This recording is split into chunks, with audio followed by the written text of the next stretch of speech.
Pour poursuivre, on change d'horizon. On a le grand plaisir donc d'accueillir le docteur Gwenaël Locher, qui est praticien hygiéniste sur le CHU d'Amiens, responsable du CEPIAS Hauts-de-France, et qui va nous parler d'un sujet intrigant. Candidosima auris. Donc, j'ai bien prononcé, la mission est remplie. Et donc, à la fois avec une approche un peu théorique sur ce qu'est cette étrange bestiole, et puis aussi sur un retour d'expérience, puisque je crois que ça a donné un petit peu de fil à retordre aux équipes de la prévention chez vous. Donc, merci Gonel pour ton intervention. Merci Willy pour l'invitation à vous tous. Effectivement, merci beaucoup, hein, c'est un sujet qui nous a énormément occupé. Alors nous, un peu au CPIAS, mais beaucoup donc, l'hôpital, le CHU de Damien, hein, pour ne pas les citer, puisque c'est eux qui ont eu cette difficulté sur une bestiole. C'est exactement comme ça que je la qualifie, une nouvelle bestiole qui s'appelait Candida auris. Vous trouverez encore ce nom. En particulier, les Américains n'ont pas changé visiblement la façon de le nommer. Par contre, normalement, c'est Candidosima auris. Après, si vous dites Candida auris, ça va sûrement m'échapper. On ne vous en voudra pas. Alors, qu'est-ce que c'est que du coup cette bestiole? Alors moi, je précise, je ne suis pas mycologue, hein, je suis bactériologiste de formation, donc voilà, moi je vais rester assez général. C'est une levure opportuniste émergente qui a une première particularité, c'est qu'elle a une résistance naturelle à certains antifongiques plus forte que d'autres levures que vous connaissez tous très bien, qui a une deuxième caractéristique vraiment assez différente des autres, c'est qu'elle a une très forte persistance environnementale et sur la peau, elle a une adhésine. Je n'irai pas plus loin dans mes explications, mais ça colle très très bien. Et donc, ça a été responsable dans un certain nombre de pays d'épidémies hospitalières assez difficiles à maîtriser, avec une acquisition qui va se faire. Alors ça, c'est assez classique pour le coup, mais ça se transmet très bien par manuportage, par éventuellement de personne à personne, et puis par le matériel ou l'environnement qui va être contaminé, avec quand même quelque chose qui est à la fois pas facile à diagnostiquer, pas toujours facile à traiter, avec une forte morbimortalité, on pourra en reparler, mais qui n'est pas non plus supérieure à une fongémie à Candida auris, n'est pas plus grave que d'autres fongémies. On aura peut-être l'occasion de le redire. Mais voilà, ça va quand même être quelque chose qui va pouvoir poser problème dans nos établissements. C'est pas très connu encore, c'est-à-dire qu'il y a plein de gens, je pense, si vous demandez autour de vous qui connaît Candida ou Candidosima auris, c'est pas sûr que les gens sachent forcément. Les recommandations nationales sont un petit peu anciennes au regard, elles ont le mérite d'exister, hein, mais c'est les recommandations du Haut Conseil un peu anciennes, surtout par rapport à l'épidémio qui a énormément évolué entre 2019 et maintenant. Il faut une expertise biologique spécifique et ça va être un vrai sujet, c'est-à-dire que c'est quand même de la mycologie et on n'a pas des mycologues partout, loin s'en faut. Il faut aussi une expertise anti-infectieuse, donc il faudra demander conseil s'il faut traiter, puisque c'est quand même un peu résistant. Et puis il y a même un risque médiatique, alors nous ça c'est encore resté relativement modéré, mais on a eu le bonheur de faire la une pendant un certain temps du Courrier Picard, qui est donc le canard local. Voilà, ça, le champignon, le patient zéro était ukrainien. C'était un peu anxiogène cette une du Courrier Picard. Sur le terrain, en plus, ça va nécessiter ce qu'on n'a pas, c'est-à-dire des renforts, personnels soignants, des équipes de prévention du risque infectieux, dans le laboratoire, deux gens chargés du bio-nettoyage. Donc, c'est évidemment pas ce qu'on a sous le coude. Ça désorganise les soins, les infections peuvent être graves et ça persiste. Donc, voilà, ça pose vraiment souci. Ce qui est très bien résumé, je trouve, par ce petit dessin qui sort que j'ai emprunté à des collègues italiens, parce que les Italiens sont assez fortement impactés. Voilà, pourquoi c'est un problème? Pour ces raisons que je viens un petit peu d'évoquer. Je vous ai mis les références, il y en a qui veulent aller lire des choses sur Candidosima auris. Alors, ça émerge depuis quand officiellement? La première description, c'est en 2009 par amélioration en fait de phylogénomique. En fait, ils ont mis le doigt sur une nouvelle espèce et même un nouveau genre finalement dans un canal auditif externe d'une patiente japonaise. Mais rétrospectivement, les mycologues ont repris des souches plus anciennes et finalement, il y a des souches qui, en 96, n'avaient pas été étiquetées comme ça. Je ne sais pas comment elles avaient été étiquetées, mais pas Candida auris, puisque ça n'existait pas, qui sont réellement des Candida auris. Donc, c'est une émergence qui date qui a une trentaine d'années, 1996. Ça, c'est des données que j'ai empruntées au Centre national de référence. Alors, l'épidémiologie, ça c'est l'épidémiologie européenne. Alors, j'ai pas mis, mais les deux cartes à droite, c'est 22 et 24, enfin 2022 et 2024. Vous savez peut-être que le ECDC, le European CDC, donc le code couleur, hein, c'est plus c'est foncé, plus c'est présent. Et donc, vous voyez que ça pousse un petit peu dans certains pays, ça augmente, ça émerge vraiment, sachant que le pays le plus fortement impacté, c'est l'Espagne. L'hôpital de Valence en Espagne, c'est devenu complètement endémique. Je crois qu'ils ont eu quelque chose comme 800 cas en 3 ou 4 ans. Enfin, voilà, c'est devenu l'hôpital de Valence, a vraiment été complètement envahi. Enfin, ils ont du Candida auris à la place d'autres levures. Maintenant, c'est devenu un des premiers agents fongiques qu'ils ont. Donc, ils sont suivis par la Grèce et l'Italie. Euh, ouais, ça émerge assez fortement. Ça, c'est aux États-Unis. Donc évidemment, le nombre de cas est beaucoup plus élevé parce que c'est un très grand pays. Je suis allé chercher leur notification de cas en 2025, puisqu'on peut avoir ça sur le site du CDC. Donc ils ont eu plus de 5300 notifications de Candida auris, Candidosima auris en 2025. Donc vraiment, ça émerge. Alors, évidemment, on le cherche plus qu'avant, donc on le trouve plus, mais c'est une vraie émergence. Et ça, c'est les chiffres français qui sont pour l'instant assez modestes au regard d'autres pays. Néanmoins, je pense qu'il y a pas mal de gens qui ne le recherchent pas en systématique sur certains patients, ce qui fait que probablement il y en a pas mal qui passent sous le radar. Donc vous voyez, voilà, quelques dizaines de cas pour le moment. Et à droite, vous avez les clusters. Donc le cluster 4 en jaune, c'est le nôtre, c'est celui des Hauts-de-France, dont je vais vous reparler un peu après.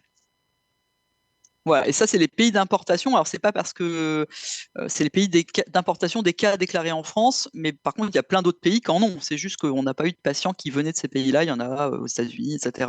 Donc voilà, c'était assez classiquement au départ plutôt Moyen-Orient, Inde, Pakistan, Afrique aussi, soit subsaharienne et puis depuis peu Italie, Espagne, Grèce et l'Ukraine, dont je vais reparler puisque c'est effectivement le cas de notre histoire. C'est une histoire ukrainienne au départ. La stratégie de dépistage, pour le moment, ne bénéficie pas encore de recommandations de notre société savante, de la SF2H, la société savante des hygiénistes. Il y a un avis qui sortira cette année, puisqu'il y a un groupe de travail qui s'est mis en place. L'avis du Haut Conseil, il est un petit peu ancien. Et si vous voulez des références, il y a cette fiche qui avait été faite par le CNRMA, donc le Centre national de référence, la Société française de mycologie médicale et la SF2H en 2023, qui reprenait le protocole de la PHP, donc des hôpitaux parisiens. Bon, qui de toute façon, vous allez voir, ça cible globalement les pays, les gens rapatriés hospitalisés à l'étranger ou rapatriés d'un pays autre. Cette stratégie, elle est assez hétérogène sur le territoire. Il y a vraiment besoin d'un document. Et donc, c'est le but de ce groupe de travail qui s'est monté en septembre dernier, qui regroupe donc notre société savante, la société savante de mycologie et le Centre national de référence, et dont je fais partie parce qu'effectivement, à cause de notre expérience. Et puis, il y a également un médecin militaire qui est dedans, puisqu'ils sont quand même directement concernés par ce sujet. Ça se dépiste par prélèvement cutané, axillaire inguinal, avec un écouvillon plus un écouvillon nasal parce que ça augmente fortement la sensibilité. La fréquence, ça va dépendre de ce que vous voulez faire. Et puis, il faut vraiment tenir compte avant de se lancer des contraintes locales. Est-ce qu'il y a déjà un labo qui est en capacité de le faire? Quelles sont les ressources techniques et humaines capables de faire du diagnostic de Candidosima auris, soit localement, soit dans un établissement proche? Je ne vais pas rentrer trop dans le détail, mais il faut une gélose sélective parce que si vous mettez ça sur une gélose ordinaire Saburo pour levure, ce sera impossible de faire la différence avec une autre levure. Donc selon les milieux, ça pousse de différentes couleurs. Il faut l'incuber longtemps, ça pousse lentement, ce qui ne nous arrange pas du tout. C'est 7 jours. Et puis, il a une des questions qu'elle va répondre, essayer de répondre cet avis de la SF2H, SFMM, CNR, c'est la place de la PCR pour essayer d'être plus rapide dans ce diagnostic. Mais je ne vais pas rentrer dans les détails, après je pourrais répondre à vos questions, mais l'avis de la SF2H, SFMM sera vraiment intéressant de ce point de vue-là. Alors, en cas de cas suspectés ou avérés, c'est plutôt quelque chose d'assez classique en termes de germes un peu bizarroïdes ou qui risquent de se retransmettre. Donc, ça va être une chambre individuelle, évidemment, si possible. Ça, c'est vraiment la première chose. Les précautions complémentaires qui sont spécifiques, surtout en termes de bio-nettoyage. Sinon, c'est vraiment comme d'habitude, c'est-à-dire faire attention, mettre un peu plus de protection de tenue. Faut dépister autour du cas, ça c'est pareil, c'est plutôt classique. Faut renforcer plus l'hygiène des mains, le bio-nettoyage encore plus que pour les entérobactéries résistantes parce que ça persiste encore plus dans l'environnement. Il faut informer les gens, il faut informer les patients. Et attention au matériel partagé, en particulier dans les réa, vous avez quand même des échographes, etc., qui se promènent, et ça, vraiment, ça va être pourvoyeur de transmission. Le gros point noir et le gros point compliqué, en tout cas qui est vraiment particulier, c'est que ça n'est pas sensible, pas très sensible à nos produits classiques. Les ammonium quaternaires, c'est ce qu'on utilise habituellement comme détergent désinfectant. On a beaucoup, tous autant qu'on est, des ammonium quaternaires dans les produits qu'on utilise au quotidien pour le bio-nettoyage des locaux, et ça ne marche pas très bien. Ça dépend des clades, mais ça marche pas très bien.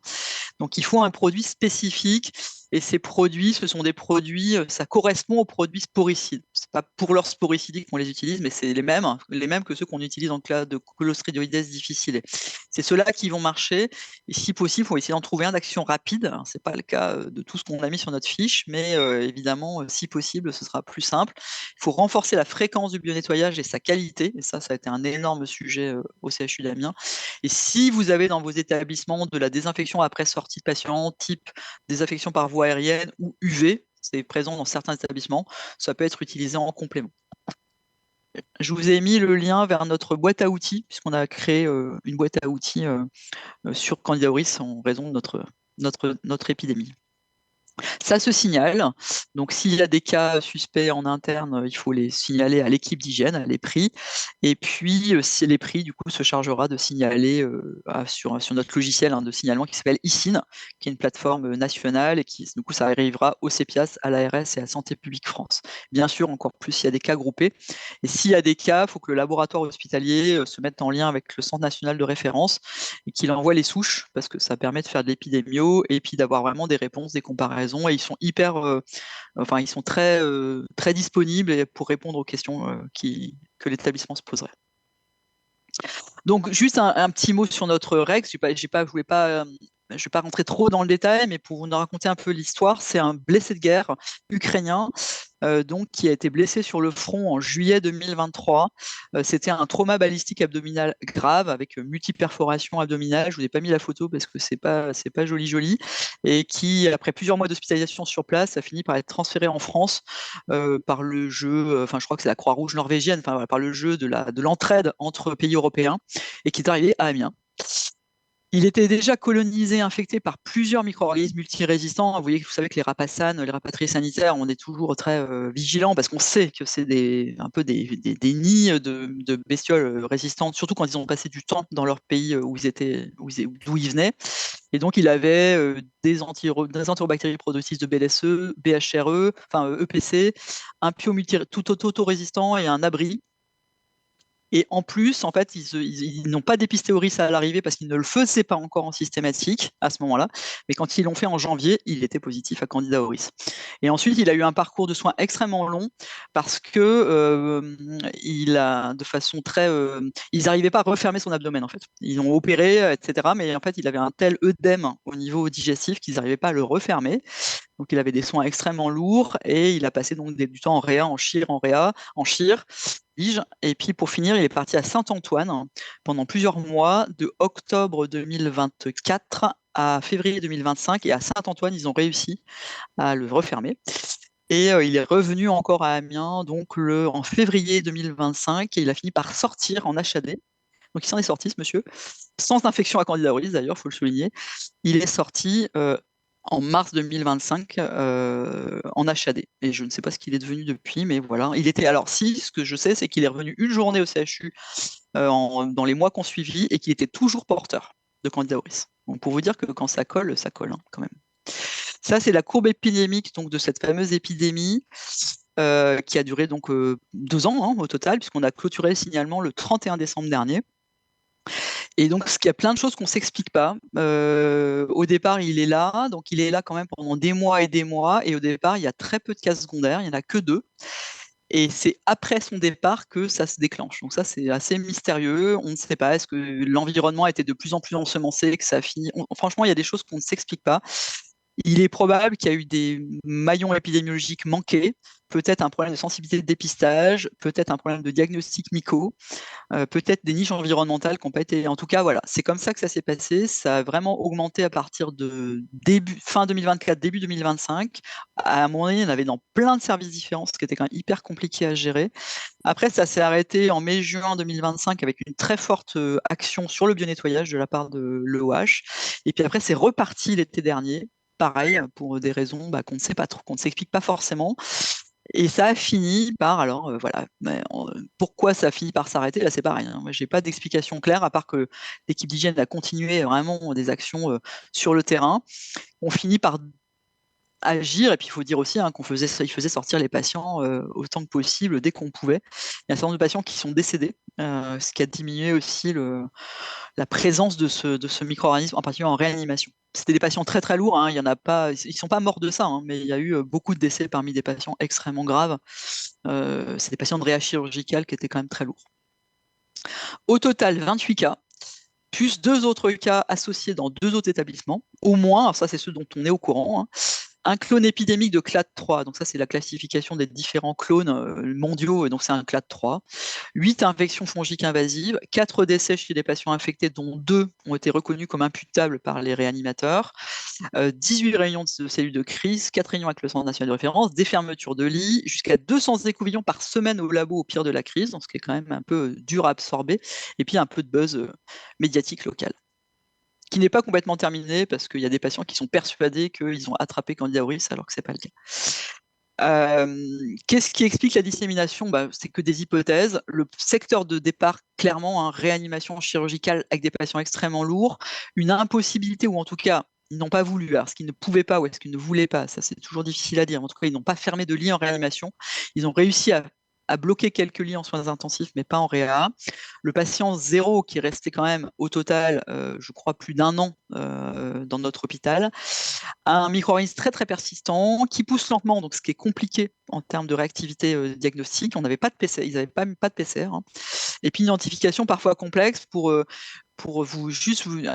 élément que moi j'avais pas, c'est que ça ressemble énormément, en tout cas sur le milieu qu'ils ont au CHU d'Amiens, ça ressemble énormément à Candida parapsilosis, et il y a eu au moins une patiente qui avait un mélange de Candida auris et de Candida parapsilosis, et ils n'ont pas réussi, en fait ils ont loupé.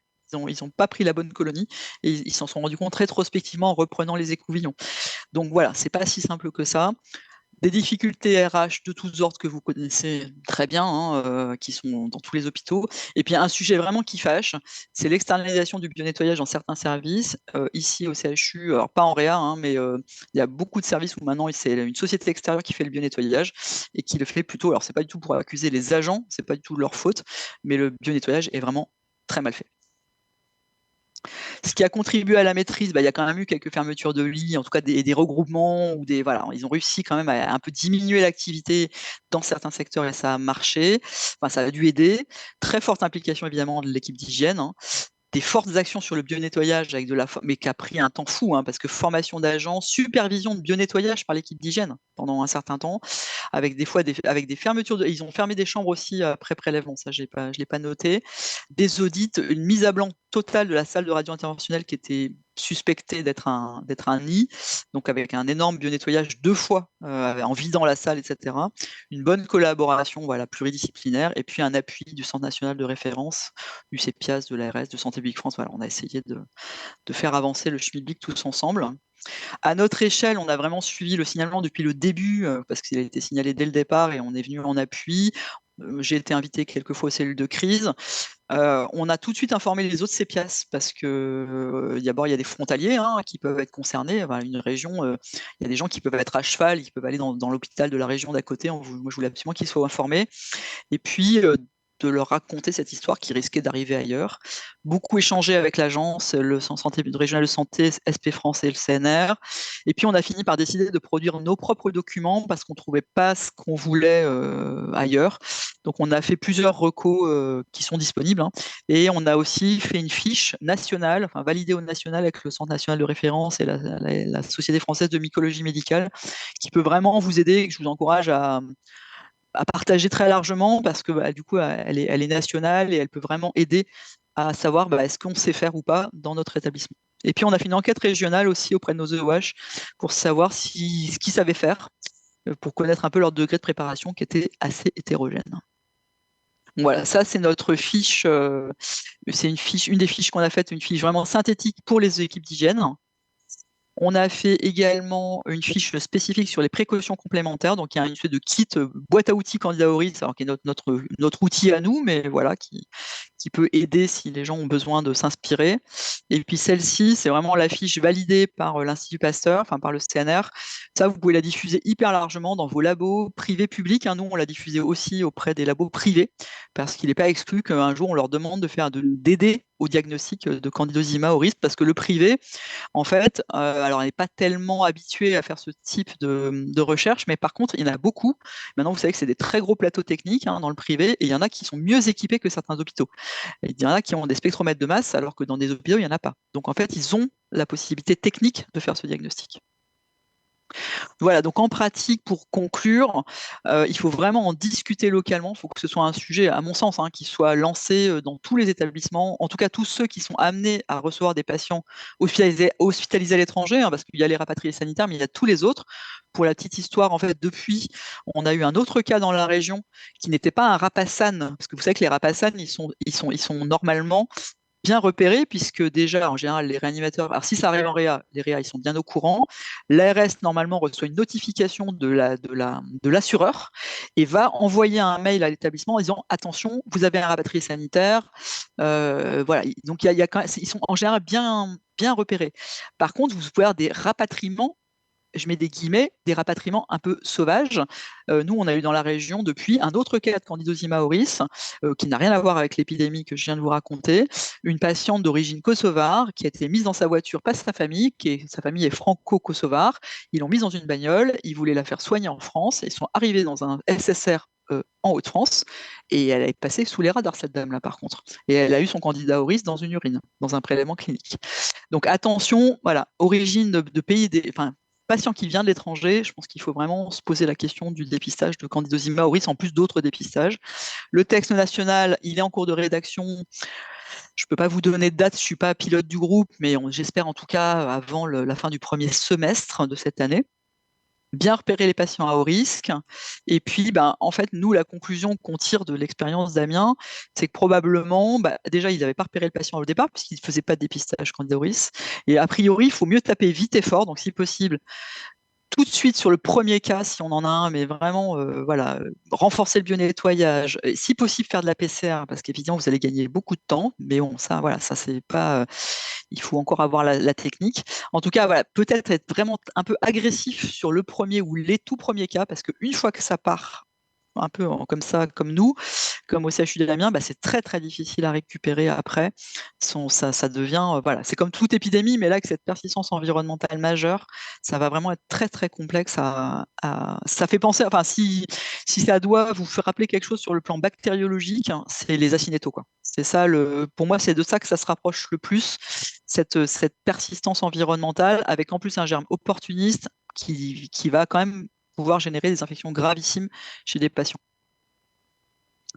Pour les équipes de prévention d'un risque infectieux, c'est que ça reste assez classique. C'est pas non plus, voilà, et savent faire, c'est-à-dire qu'il faut aller voir les textes, aller voir comment on va repérer, avoir une stratégie d'établissement, dépister, protéger la structure et les autres patients, et voilà, faire des précautions complémentaires. Ça, normalement, tout le monde sait faire ça dans un établissement où il y a une équipe d'hygiène, et signaler. Donc ça reste une démarche qui est quand même connue de nos équipes d'hygiène. C'est juste qu'il y a une émergence réelle et qu'il faut la prendre en compte. Je vous remercie de votre attention. Merci beaucoup, Gwenaël. Topo très complet, le retour d'expérience hyper intéressant, bien que un peu flippant peut-être. On peut, ouais, un petit peu. Bon, finalement, j'ai pas l'idée du coût, par exemple, toi, que ça a eu sur la structure, du coût financier, mais je pense que c'est pas négligeable. Rien qu'en nombre de prélèvements, alors j'en ai pas parlé, mais ils ont fait des prélèvements d'environnement. Je crois qu'ils ont fait plusieurs centaines de prélèvements d'environnement. Donc ça se rajoute aussi au coût. Enfin voilà, en termes de coût économique, il y a le coût humain, mais ça a mis tout le monde bien sous pression quand même pendant un petit moment.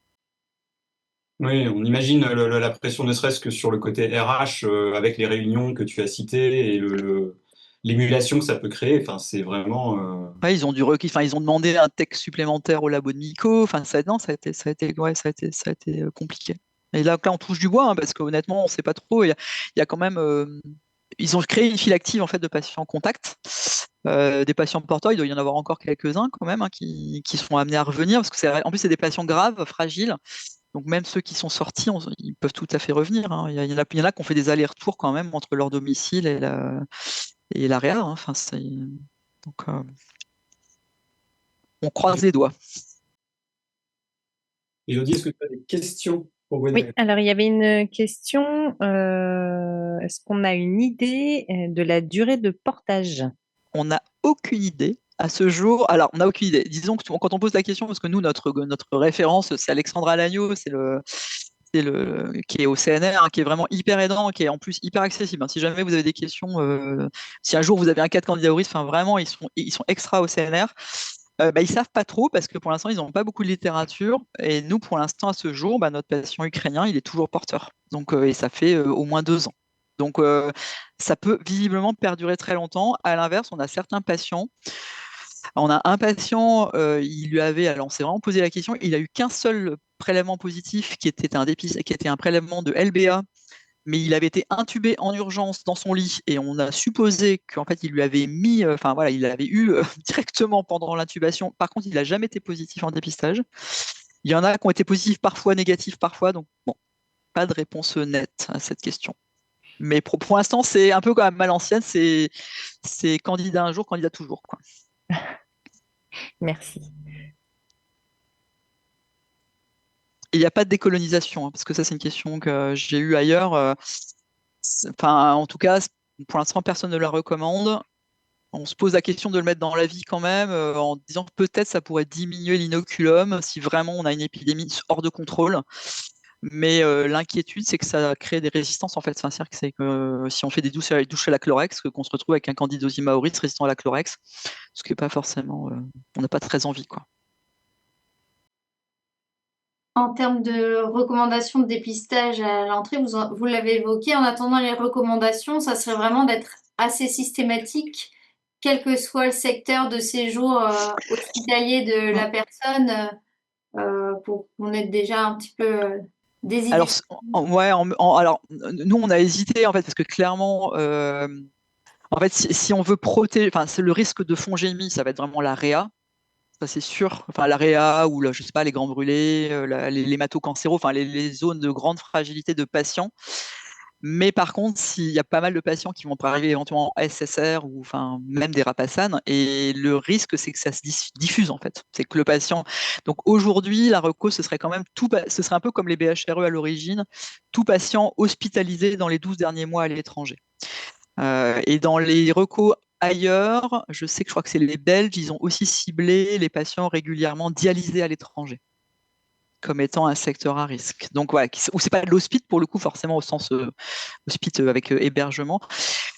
En tout cas, dans les recos, au départ, on avait vraiment ciblé chirurgie, blessés de guerre, réa, et en fait, on s'est dit que c'était peut-être un peu léger parce qu'on a peur que ça diffuse. Si on laisse tous les autres de côté, après, ça dépend des moyens quand même. C'est-à-dire qu'il faut quand même aussi voir en interne quel poids ça va représenter, combien de patients par an. Si c'est quelques patients par an, bon, c'est jouable.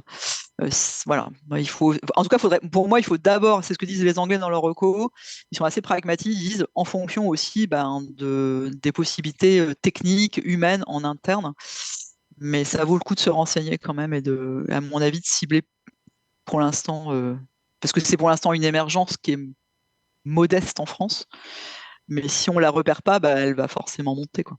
Et est-ce on voit peu de cas qui s'infectent dans votre situation, heureusement. On a un peu de données de facteurs de virulence particulières par rapport à d'autres levures? Alors, je crois qu'elle n'est pas plus virulente. Enfin, d'après ce que. Il faudrait que je vous envoie à l'occasion. Les Espagnols, ils ont beaucoup travaillé sur le sujet. Il y a des facteurs de risque liés plutôt à l'état du patient, de faire une fongémie par rapport à son portage. Donc, je crois qu'il y a la chirurgie digestive, justement, elle est a priori particulièrement concernée. Par contre, en termes de mortalité, d'après ce que j'ai compris, c'est pas plus mortel. Une fongémie à Candidosium maoris n'est pas plus mortelle que Candida albicans, je crois, et moins mortelle que Glabrata. Après, moi, je suis pas du tout infectiologue, hein, mais en tout cas, c'est le problème aujourd'hui, semble-t-il, c'est pas tellement que ce soit plus agressif, c'est que c'est plus résistant et que du coup, potentiellement, ça pourrait poser des problèmes thérapeutiques. C'est résistant aux azolés principalement. Pour l'instant, ça reste sensible, en tout cas sur celles qu'on a eues aux échinocandines, mais voilà, le risque, ce serait plutôt sur la résistance que sur l'agressivité en elle-même, enfin la virulence. Merci. Ok. Merci beaucoup, Gwenaëlle. Si on n'a pas d'autres questions, on va te libérer. Un grand merci encore pour ton partage d'expérience et cette présentation sur voilà, quelque chose vraiment, en tout cas, j'ai tout découvert sur ce sujet. Je ne connaissais rien. Bah écoute, je commence à avoir ma petite expérience du coup. Donc si jamais il y a des questions, vous pouvez n'hésitez pas. Hein. Enfin, si jamais il y avait, après il y a aussi le CNR qui peut vraiment être aidant, mais ouais, moi je suis tout disposé à partager l'expérience après et à donner des infos ou à donner des liens vers des documents. Et puis on diffusera évidemment quand le document sortira, il sera diffusé au national, donc du coup ça vous le saurez par le CEPIAS Pays de Loire. Ok. N'hésitez pas effectivement à nous partager vos questions a posteriori aussi à Radio Loire et on fera une réponse groupée de toutes les questions qui n'ont pas pu être répondues. Donc, et on transmettra au docteur Locher sans problème. Merci beaucoup. Merci. Bon après-midi. Au revoir.